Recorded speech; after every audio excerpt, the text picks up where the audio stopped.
রাজধানীর প্রবেশদ্বার হিসেবে পরিচিত ঢাকা চট্টগ্রাম বিশ্ব রোডের পাশে অবস্থিত যাত্রাবাড়ী আইডিয়াল স্কুল অ্যান্ড কলেজের শিক্ষক কর্মচারীবৃন্দ তাদের ২০ মাসের বকেয়া বেতন ভাতা আদায়ের দাবিতে একটি শান্তিপূর্ণ মানববন্ধন কর্মসূচি পালন করেছেন। ১৯ মে বেলা ১১টায় প্রতিষ্ঠানটির সামনে আয়োজিত এই মানববন্ধনে বেতন ভাতা বঞ্চিত শিক্ষক কর্মচারীবৃন্দ, ছাত্রছাত্রীবৃন্দ, সচেতন অভিভাবক মহল এবং এলাকার গণ্যমান্য ব্যক্তিবর্গ অংশগ্রহণ করেন। দীর্ঘ ২০ মাসের বেতন ভাতা না পেয়ে পরিবার পরিজন নিয়ে চরম দুর্দশার মধ্যে দিনাতিপাত করার কথা জানিয়ে ভুক্তভোগী শিক্ষকেরা এ সময় কান্নায় ভেঙে পড়েন। এই এলাকার অভিভাবক, এই স্কুল আমাদের দ্বারাই প্রতিষ্ঠিত হয়েছে। আমরা এই অন্যায়ের প্রতিবাদ, এই যে শিক্ষকরা বেতন পান না, এই অন্যায়ের প্রতিবাদ করার জন্য আজকে এই সংবাদ সম্মেলনের আয়োজন করা হয়েছে। কিন্তু গতকাল রাত্রে দুর্ভাগ্যজনকভাবে স্কুলটা বন্ধ করে দেওয়া হয়েছে। অথচ আমার আগের বক্তা যে বললেন প্রতিদিন রাত্র ১২টা, ১টা, ১০টা রাত্র পর্যন্ত স্কুল চলে, কিন্তু আজকে বন্ধ। সত্যি কথা বলতে শিক্ষকরা বেতন পান না, কিন্তু সুবিধাভোগীরা ঠিকই সুবিধা পাচ্ছে। তারা হুমকি ধমকি দিয়া এই নিরীহ শিক্ষকদেরকে শায়েস্ত করে রাখছে। প্রতিবাদ ২-১ জন করছে, যাদের পিছনে আমরা এসে দাঁড়াইছি। আপনারা এটা সঠিকভাবে তদন্ত করে যথাযথ ব্যবস্থা নেবেন। এর আগেও আমরা অনেক সমাজ সম্মেলন করছি, অনেক কিছুই করছি, কিন্তু কোনো আমরা ফল পাই নাই। আশা করি আল্লাহর রহমতে আপনারা সঠিক পদক্ষেপ নেবেন। তারা প্রতিষ্ঠানের ভারপ্রাপ্ত অধ্যক্ষ মরিয়ম বেগমের সীমাহীন দুর্নীতি ও অরাজকতার শিকার।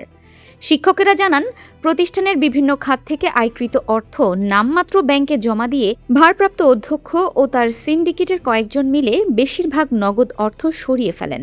২০২১ থেকে ২০২৬ শিক্ষাবর্ষের মধ্যে বর্তমান ভারপ্রাপ্ত অধ্যক্ষের অদক্ষ পরিচালনায় প্রতিষ্ঠানটির শিক্ষার্থীর সংখ্যা দিনে দিনে হ্রাস পাচ্ছে এবং তিনি শিক্ষকদের মধ্যে গ্রুপিং ও বৈষম্য সৃষ্টি করে প্রতিষ্ঠানের অভ্যন্তরে অরাজকতা তৈরি করছেন। আমি এসেছি আসলে আমি ২০০১ থেকে স্কুলে কর্মরত আছি, আবার স্কুলে প্রতিষ্ঠানে কর্মরত আছি। ২০০৪ সালে পুনরায় সালাউদ্দিন সাহেবের নিয়োগে আমি কর্মরত হয়েছি। এই স্কুলে আছি দীর্ঘ ২৪ বছর। আর যে স্কুলে ম্যানেজিং প্রথম নির্বাচন হলো, আপনারা হয়তো জানেন এই বিষয়টা, তখন কিন্তু আমি প্রাথমিক শাখা থেকে বিনা প্রতিদ্বন্দ্বিতায় একজন নির্বাচিত ম্যানেজিং কমিটির সদস্য ছিলাম। আর এটাই হয়তো আমার জীবনের সবচেয়ে বড় একটা ভুল ছিল। আমি ওনাদের সাথে আমার আসলে পেরে ওঠা সম্ভব ছিল না কোনো বিষয়ে। এই কারণে বিভিন্ন ষড়যন্ত্রের শিকার আমি হলাম। আমি অনেক ষড়যন্ত্রের শিকার হলাম, এটা সবাই জানে। এটা স্কুলে এটা মানে একদমই ২০২২ সালের ২০শে নভেম্বর আমি এখানে এমন পরিস্থিতির সৃষ্টি করলো মরিয়ম বেগম যে আমাকে বাধ্য হয়ে ওনার বিভিন্ন কল ভিডিও কল, ওনার মেসেজ, ভিডিও কল, আমি যেগুলো আগে কিন্তু উপস্থাপন করেছি, এখন আর পুনরায় করতে চাচ্ছি না, ওগুলো করেছি। তারপরে আমি একসময় মনে হলো যে এই জায়গাটা আমার না, আমাকে ছেড়ে দিতে হবে। তখন আমি আমার পাশে কেউ ছিল না। এখন যেমন বিপির পাশে, হাসনার পাশে আমি এসে দাঁড়িয়েছি। এটা সত্য, 100% সত্য। আমার ম্যানেজিং কমিটিতে থেকে যেটুকু অভিজ্ঞতা হয়েছে, আমাকে ওনাকে খুশি রাখতে হবে, নট টিচারকে আমার খুশি রাখতে হবে না, আমাকে খুশি রাখতে হবে। মানে বুঝতেই পারছেন কাদের খুশি রাখতে হবে। ওনাদের খুশি রাখলে আমার পথ থাকবে, এই বিশ্বাসে অধ্যক্ষ খুব ওনার নিয়োগ ৬ মাসে।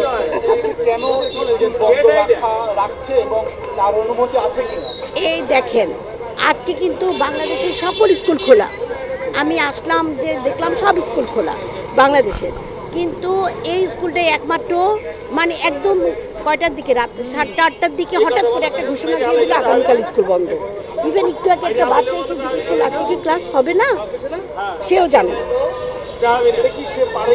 এটা অবশ্যই পারে না, তার ক্ষমতা বলে পারে। তার সাথে কিছু তার পেটুয়া বাহিনী আছে, শক্তিশালী কিছু বাহিনী আছে, যারা আপনাকে হুমকি ধামকি লিপিকে, হাসনাকে দিচ্ছে। এখন আমাকে দিয়ে এখন আর লাভ নাই। আমাকে দিয়ে এখন কোনো লাভ নাই। আমি ওদের ধরা ছোঁয়ার বাইরে। আর ওদের জন্য আমি এলিভেটেড এক্সপ্রেসে 7 কোটি টাকা, ওরা কিন্তু ভুল লিখছে এখানে 5 কোটি টাকা, 7 কোটি টাকা। ওরা, আমি তো ম্যানেজিং কমিটিতে ছিলাম, আমি জানি 7 কোটি টাকা আসছিল, সেটার কোনো হিসাব দেওয়া হয়নি। কিন্তু সেই হিসাবের জন্য আমরা সরকারিকরণের জন্য তৎকালীন স্বরাষ্ট্রমন্ত্রীর কাছেও কিন্তু আমরা গেছি, সভাপতি ছিল এই এলাকার, তখন উনি সভাপতির কাছেও আমরা গেছি ভাইয়া। তখন কিন্তু ওনারা কিন্তু কি করেছে, আমি কেন ওদের সাথে 18 তারিখে 18ই আগস্ট ওদের সাথে একাত্মতা ঘোষণা করেছি, আমার ছবিগুলো পোস্ট করে দিয়েছে। মানে ও তো স্বরাষ্ট্রমন্ত্রীর সাথে গেছে, ছবি তুলছে সভাপতির কাছে। আমি বাই বন্ড একটা দলকে সাপোর্ট করি, এটা সবাই জানে। আমার বাবা একজন বড় একটা পদে ছিলেন, এটা সবাই জানে। আমি নাম বলতে চাচ্ছি না ভাইয়া, এখানে কোনো স্পেশাল কোনো কিছু নিতে আমি আসি নাই। আমি শুধু আসছি ওদের 20 মাসের বেতন না নিয়ে ওরা চলতেছে কীভাবে। এই স্কুলে দিবা শাখার একজন শিক্ষক আছে, আব্দুল সাত্তার করে নাম। আপনি যদি আমার কথা বিশ্বাস না হয় আপনি প্রমাণ নেন। এমন কোনো টিচার নাই, এমন কোনো ইভেন টিচারদের হাজব্যান্ডদের কাছ থেকে পর্যন্ত উনি টাকা হাওলাত করেন, অথচ আজকে এই মানববন্ধনে উনি এসে দাঁড়ান নাই। এটাই দেখেন, অবশ্যই আপনি অদৃশ্য শক্তি। ওরা মনে করতেছে আসলে তো চাকরি থাকবে না, 20 মাস পরে হলেও তো বেতন পাবো, চাকরি থাকবে, এই আশায় আর আসে। এরকম বহু শিক্ষক আমাকে কালকে রাতে 10-12 জন ফোন করছে, আপা আমরা তো যাইতাম, কিন্তু আমাদের তো এখন গেলে চাকরি থাকবে না। আমরা বলছি তুমি লিপি হাসনার সাথে দাঁড়াও, তোমরা তো টিচার স্টিল নাও আসছো, স্টিল নাও তোমরা টিচার আছো, তোমরা যাও। বলে না আপা আমরা গেলে আমাদের চাকরি থাকবে না। তাছাড়াও তিনি ও তার সিন্ডিকেটের লোকজন বহিরাগত প্রভাবশালী ব্যক্তিদের ডেকে এনে শিক্ষকদের মধ্যে ত্রাস সৃষ্টি করেন এবং সাধারণ শিক্ষকরা বেতন ভাতার কথা বললেই শো কজ মামলা এবং চাকরিচ্যুতির ভয় দেখানো হয়। মানববন্ধনে অংশগ্রহণকারী ছাত্রছাত্রীরা জানায়, তারা নিয়মিত সেশন চার্জ, টিউশন ফি সহ সব ধরনের ফি পরিশোধ করলেও তাদের শিক্ষকেরা কেন বেতন পাচ্ছে না তা তাদের অজানা। বন্ধনের জন্য দাঁড়িয়েছি আমরা, 20 মাস বেতন পাই না, 20 মাসের বেতনের দাবিতে আমরা আজকে দাঁড়িয়েছিলাম। আর বেতন দিচ্ছে না এটার কোনো সুনির্দিষ্ট কারণ আমাদের বলা হয় না। বিভিন্ন রকম যে কারণগুলো বলা হয় সেটার কোনো যুক্তিসঙ্গত মানে আমরা কোনো বুঝি না, যে আসলে এটা আমার কাছে যুক্তিসঙ্গত মনে হয় না। কিন্তু যে কারণগুলো বলছে, কারণ আপনাদের কাছে সবাই আমরা বিস্তারিত বলেছি যে আমরা মনে করি যে বেতন হয়, কারণ বাচ্চারা টিউশন ফি দিচ্ছে এবং সব ঠিক মতোই চলছে, এবং ছাত্র সংখ্যা কমে গেলেও ছাত্রদের টিউশন ফি কিন্তু বেড়েছে, দ্বিগুণ বেড়েছে। আগে ছিল ছাত্রদের টিউশন ফি 450 টাকা, এখন হচ্ছে 1150 টাকা। তাহলে এই বেতন তো তাহলে ডবলের বেশি হলো, তাহলে তো সেই অনুযায়ী বেতন হওয়ার কথা, কিন্তু উনি বেতন দিচ্ছে না, বলেন যে এই বেতন হচ্ছে না। আর কোনো জবাবদিহিতা উনি করেন না, কারণ জবাবদিহিতার উনি প্রয়োজন মনে করেন না। আর আজকে আমরা মানববন্ধন করব শুনে উনি কালকে রাতে স্কুলটা বন্ধ করে দিয়েছেন, এবং বন্ধ করে দিয়ে শিক্ষকদের ইন্ডিভিজুয়ালি ফোন করে উনি বলছেন যে যারা এই মানববন্ধনে থাকবে তাদের বিরুদ্ধে আইনগত ব্যবস্থা নেবেন। আমরা তো কেউ বেতন পাচ্ছি না, এটা আমাদের জানা মতে। কিন্তু মরিয়ম আপা উনি একটা সমিতির মাধ্যমে সিন্ডিকেট মেনটেন করে, এখানে 25 থেকে 30 জন শিক্ষক মেম্বার আছেন, যারা বিভিন্ন জমি ক্রয়, তারপর ফ্ল্যাট ক্রয়ের সাথে যুক্ত। মরিয়ম আপার সাথে জমি ক্রয় করেন, ফ্ল্যাট ক্রয় করেন, এবং স্কুলের তারা ইন্টারনাল সুবিধাগুলো তারা ভোগ করে, যেমন মানে রিক্রুটমেন্ট এক্সাম, তারপর ইন্টারনাল যে কোনো এক্সামে তারা কন্ট্রোলার থাকে। এই কন্ট্রোলার থাকা মানে কি একটা অ্যামাউন্ট পায়, এই ভাতা হিসেবে ওনারা টাকাটা নেন, এবং এর জন্য ওনারা কখনো কথা বলেন না, বেতনের দাবিটা করেন না, কারণ তাদের কোনো অসুবিধা হয় না। কিন্তু আমরা যারা সাধারণ শিক্ষক তাদের অসুবিধা হয়। আর এখানে আমাদের 3টা ভাগ আছে। এমপিওভুক্ত শিক্ষক যারা আছেন তারা তো সরকারি বেতনটা পাচ্ছেন, এর মধ্যে 55 জন আমাদের এমপিওভুক্ত শিক্ষক, তারা তো সরকারি বেতনটা পাচ্ছে, মোটামুটি চলে যায়। কিন্তু যারা আমরা সরকারি বেতনও পাই না, স্কুল থেকেও পাই না, তারা তো আমরা কীভাবে চলবো? আমরা তো বাসা থেকেও স্কুলে আসতে পারছি না। যারা দূরে থাকে তারা রিক্সা দিয়ে তো আসতেও পারছে না। আমরা একদম কলাপস হয়ে গেছে, আমাদের অনেক কষ্ট হচ্ছে, এর জন্য আমরা বাধ্য হয়ে মানববন্ধন করলাম। আমরা আসলে অমানবিকভাবে আমাদের মানে বর্ণনা করতে পারবো না। আমরা পরিবারের সাপোর্টে আছি, আমাদের হয়তো বাবা মা ভাই বোন যেভাবে পারছে সহায়তা করছে। এছাড়া আসলে আমরা শিক্ষিত মানুষ, তো আমরা এত খুলে বলতে পারি না, অসুবিধা হচ্ছে এতটুকুই বলতে। জি, নতুন শিক্ষক নিয়োগ দেওয়া হয়েছে 2025 সালের ডিসেম্বর মাসে। আমাদের নতুন 5 জন শিক্ষক নিয়োগ দেওয়া হয়েছে, একজন অফিস সহকারী আর 4 জন শিক্ষক, কলেজে একজন, বাকি 3 জন স্কুলে।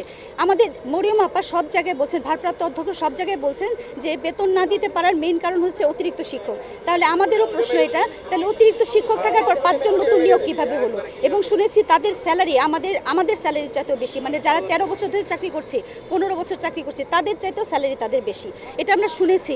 এবং তারা কোনো টাকার লেনদেন করছে কিভাবে, বেতন নিচ্ছে একটা টোকেনের মাধ্যমে। মরিয়ম আপা একটা টোকেন দিচ্ছে, ওই টোকেনটা ক্যাশে জমা দিয়ে টাকা নিচ্ছে, এটা কি কিন্তু একদম অবৈধ। আমাদের স্যালারি ব্যাংকে যায়, কিন্তু একটা আশ্চর্য ব্যাপার, সেটা হচ্ছে আমাদের কোনো অ্যাটেন্ডেন্স মানে শিট, স্যালারি শিট থাকে, স্যালারি শিটের সাইন ছাড়া আমাদের বেতন নেয়। ওই শিটটা আমাদের কাছে দেয় না কেন? বিকজ কোন মাসের বেতন পাচ্ছি আমরা জানায় না।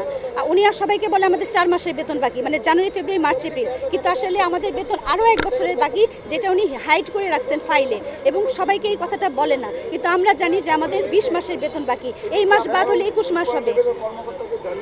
জি, আমরা 2024 সালে সংবাদ সম্মেলন করেছি। সংবাদ সম্মেলনের মাধ্যমে ইন্টারিমের সময় আমরা বলেছি, তখন ইন্টারিম থাকাতে সবাই আমাদের বলেছে একটা নির্বাচিত সরকার আসুক, তখন আমাদের সমস্যার সমাধান করবে। এখন নির্বাচিত সরকার আসছে, প্রধানমন্ত্রীর কাছে আমাদের রিকোয়েস্ট, শিক্ষামন্ত্রীর কাছে রিকোয়েস্ট, দ্রুত আমাদের সমস্যাটা সমাধান করার জন্য দ্রুত পদক্ষেপ নিতে।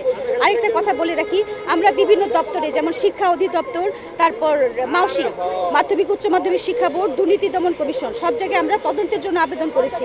এই তদন্তগুলো হওয়ার কথা, মানে প্রসেসিংয়ে ছিল, কিন্তু মরিয়ম আপা এটা প্রভাবশালীদের চাপে এই তদন্তগুলো হতে দেয়নি। আমরা চাই এই তদন্তগুলো হোক। আপনারা তো দেখতেই পাচ্ছেন, এখানে আমরা দাঁড়িয়েছি, এখানে দুই পাশ থেকে বিভিন্ন শিক্ষকরা এখানে কিন্তু বাধা দিচ্ছে। মরিয়ম আপার সিন্ডিকেটের শিক্ষকরা বাধা দিচ্ছে, টিচারদের আসতেও বাধা দিচ্ছে, ছাত্র অভিভাবকদের আসতেও বাধা দিচ্ছে। এই বাধা দেওয়ার কারণ কি? কারণ ওনারা চায় না যে আমরা সত্য কথাটা বলে ফেলি এখানে দাঁড়িয়ে। আর এখানে শিক্ষকদের আসার কথা ছিল, সবাই আসতো স্বতঃস্ফূর্তভাবে। আপনাদের অডিও রেকর্ড আমি শোনাতে পারি, অনেক শিক্ষক আমাকে ফোন করে বলেছে আমরা আসতে চাই, কিন্তু আমাদের হাত পা বাঁধা। হাত পা কেন বাঁধা সেটা আপনারা বের করবেন, এটা আমাদের শিক্ষামন্ত্রী বের করবে। কেন হাত পা শিক্ষকদের বাঁধা, কেন দাঁড়াতে পারে না, বেতনের দাবি করতে পারে না? আপনি দেখেন এই সিন্ডিকেট কতটা পাওয়ারফুল হলে 20 মাস বেতন না পাওয়ার পরেও শিক্ষকরা কথা বলে না কেন, সেটা বুঝতে পারছেন? চাকরির ভয়। আমরা 15 বছর চাকরি করি, আমাদের এই বয়সে মিডিল অফ দ্য এজ, আমরা কোথায় যেয়ে চাকরি পাবো একটা? সুতরাং আমরা কথাই বলতে পারি না, আমরা পিছনে থাকি। তারা শিক্ষা প্রতিষ্ঠানে ভারপ্রাপ্ত অধ্যক্ষের অনুপস্থিতি ও নানা অনিয়মের কথা তুলে ধরে। অভিভাবকদের পক্ষ থেকেও ভারপ্রাপ্ত অধ্যক্ষকে প্রতিষ্ঠানে না পাওয়ার অভিযোগ করা হয়। এলাকার গণ্যমান্য ব্যক্তিবর্গ ও প্রতিষ্ঠানের প্রতিষ্ঠাতা সদস্যরা জানান, 2021 সাল থেকে বর্তমান ভারপ্রাপ্ত অধ্যক্ষ দায়িত্বভার গ্রহণের পর থেকেই শিক্ষা প্রতিষ্ঠানটির মান নিচে নেমে যাচ্ছে। আমি একজন এই স্কুলের শিক্ষক, আমার প্রায় 20 মাস ধরে কোনো ধরনের বেতন দেওয়া হয়েছে না, কিন্তু আমাদের সাথে যারাই কাজ করে কিছু সংখ্যককে বেতন দেওয়া হয়, অফিসের ভিতরে নিয়ে দরওয়াজাগুলো বন্ধ করে ওদেরকে একটা টোকন দেওয়া হয়, ওই টোকনের মাধ্যমে ওরা জানে যে এই টোকন নিয়ে আসছে, ওনাকে আমরা বেতন দিতে পারি। যাদের কাছে টোকন যায় না বা যাদেরকে টোকন দেওয়া হয় না, ওদেরকে আজকে প্রায় 20 থেকে 19 মাসের মতো কোনো বেতন দেওয়া হয় না। কেন হয় না এটা আমরা বুঝতে পারি না। কোনো কিছু বলতে গেলে আমাদেরকে অনেক অত্যাচারের সম্মুখীন করতে হয়।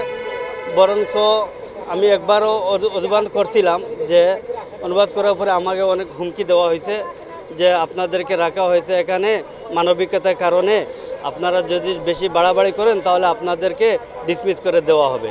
এখন এই ধরনের যদি হুমকি দেওয়া হয় তাহলে কি কোনো ছাত্রছাত্রী এখানে পড়ালেখা করে কোনো উচ্চ লেভেলে কোনো করতে পারবে না? ক্রিমিনাল হবে।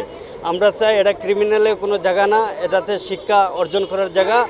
এখানে যারাই ছেলে মেয়েদেরকে পড়ানোর জন্য দেন, ওরা তো একটা ভরসা করে দেন। আজকে এই কলেজের মধ্যে যদি এরকম কোনো দুর্ঘটনা হয় বা কোনো মারা ঝগড়াঝাগড়ি হয়, তাহলে কি এটা কি সরকার দায় নিবে? এটা সরকার দায় কেন নিবে? কেননা এরা প্রতিষ্ঠান যারা করছে তারাই ভিতরের দিকে কোনো নাই। কিন্তু কি বলবো, এটা দুঃখের বিষয়। আর সরকারের কাছে আমাদের অনুরোধ রইল, এটা একটু পরিকল্পনা করে আইসা দেখতো, একটু দেখে যেটাই হয় এটাই। মানববন্ধনে অংশগ্রহণকারী সকলের সম্মিলিত মতামত থেকে জানা যায়, তারা সবাই শিক্ষক কর্মচারীদের বকেয়া বেতন ভাতা আদায়সহ ঢাকা এক্সপ্রেস এলিভেটেড ওয়ে কর্তৃপক্ষের কাছ থেকে প্রাপ্ত 7,97,61,160 টাকার হিসাব, প্রভিডেন্ট ফান্ড ও কল্যাণ তহবিলের টাকা তছরূপের কারণ এবং দোকান ভাড়া গ্র্যাচুইটি ফান্ডে জমা না দেওয়ার অনিয়মের তদন্ত দাবি করছেন। তারা প্রতিষ্ঠানটিকে সুষ্ঠুভাবে পরিচালনা করতে এবং পুরনো ঐতিহ্য ফিরিয়ে আনতে অনতিবিলম্বে স্থানীয় সংসদ সদস্যের মাধ্যমে মাননীয় শিক্ষামন্ত্রীর দৃষ্টি আকর্ষণ করার ওপর জোর তাগিদ দেন।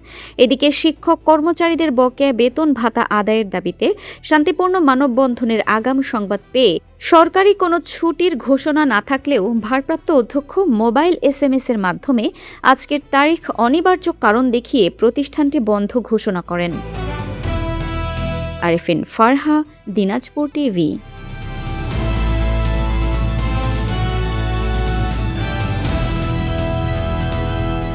দিনাজপুর টিভি মানুষের জীবনের কথা বলে।